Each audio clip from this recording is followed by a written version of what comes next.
The reason why you might not feel like you're not getting ahead financially is because either A, you're spending all your money to pay bills, or B, you're borrowing money to pay for stuff that you can't really afford. In today's video, I'm going to give you a step-by-step guide on how to make money during inflation so that you cure the anxiety you have of not having enough money. Let's get into it. So the first thing you want to do is find something that you enjoy. Your time on earth is limited and you have to spend it wisely. Do something you enjoy. Don't do something today because it's something you think that it's going to get you to a life that you think you're going to enjoy later on.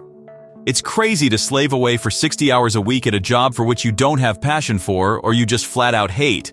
By doing something you enjoy, you're investing in yourself. Investing in yourself is the best investment you can make. Investing in yourself is learning and practicing skills. Investing in yourself is attending college, taking classes, reading books, watching YouTube videos, and practicing skills. The goal is to be exceptionally well at the thing you enjoy. The next thing you want to do is buy good businesses. You can buy the business as a whole, or you can buy pieces of the business called stocks. When you buy whole businesses, you pay a premium and you make a lot of money. When you buy stocks, you pay a discount, but you make less money. A lot of people don't buy stocks because they don't understand how stocks work. Traders buy to sell. Investors buy and hold. You want to become an investor.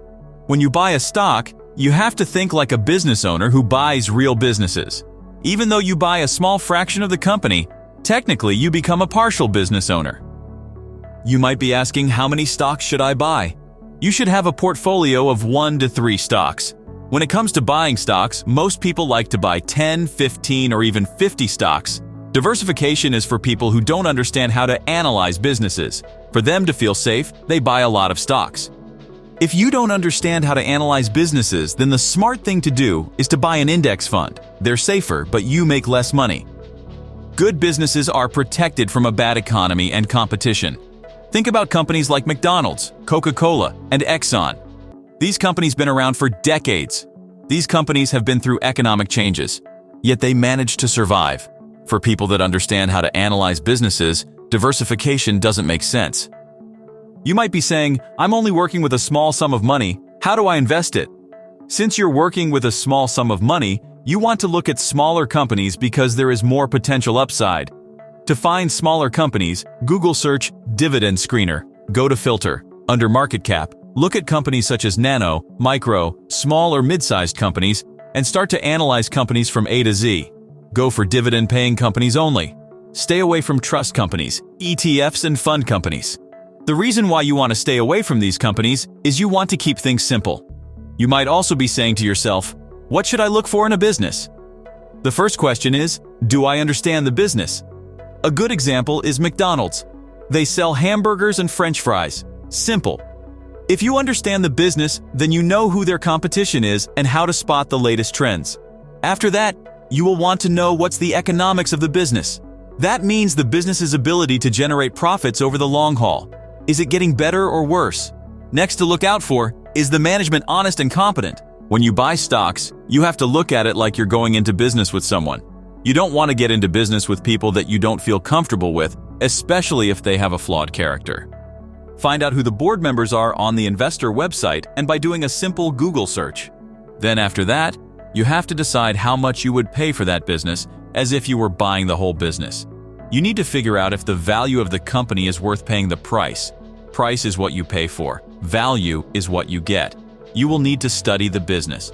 You do that by reading articles and 10Ks, which you can find on the company website or Google. Once you found the business you're looking for, you want to buy the stock. You have one of 2 options. You can go to the company website and go to the Investors Relations page. They'll direct you to a transfer agent. They're the middleman between you and the company. If you have any questions, call customer service. Or you can create a brokerage account like Fidelity. If you have any questions on how to set up an account, call customer service. You might be asking yourself, what is the benefit of owning a stock? John D. Rockefeller, the founder of Standard Oil Company, said, "It is a good thing to let my money be my slave and not make myself a slave to money." You want to make money while you sleep. You want to start as soon as you can. You'll be paid a dividend from the company. A dividend is a payment you get from the company you invested in. They're paid weekly, quarterly, monthly, semi-annually, or annually. Not every company pays a dividend. A dividend is extra cash the company has that rewards its shareholders. Sometimes dividends payments are reduced, suspended, or terminated, so be careful. Look at the companies that have been paying a consistent dividend over the past 10 to 20 years. Dividend payments are a billionaire's wealth, not their net worth. Net worth is assets minus liabilities. This is how they make money in their sleep. Good businesses have been making payments for years. Dividend payments used to be popular back in the day because this is what people would use for retirement income, not Social Security. It's consistent guaranteed money. A lot of times the payments rise with inflation and you pay a lower tax rate when money makes money. How much should you invest? My recommendation is 10% a week. Treat your investment account like a savings account. If you have a job, you can have money automatically deducted from your paycheck to your investment account before you even see it. Just keep adding to it and don't touch it. Sign up for the DRIP program. DRIP stands for Dividend Reinvestment Program.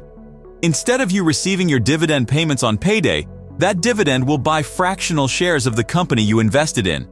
The longer your money is invested, the more it compounds over time. If you keep investing on a regular basis, you will see huge returns. Now that you have everything set up, whether you know it or not, you're set up like a billionaire. The top billionaires of the world build a business and invest in companies. It's that simple. They don't build 6 businesses. It's impossible. There's not enough time in the day to build 6 businesses at once.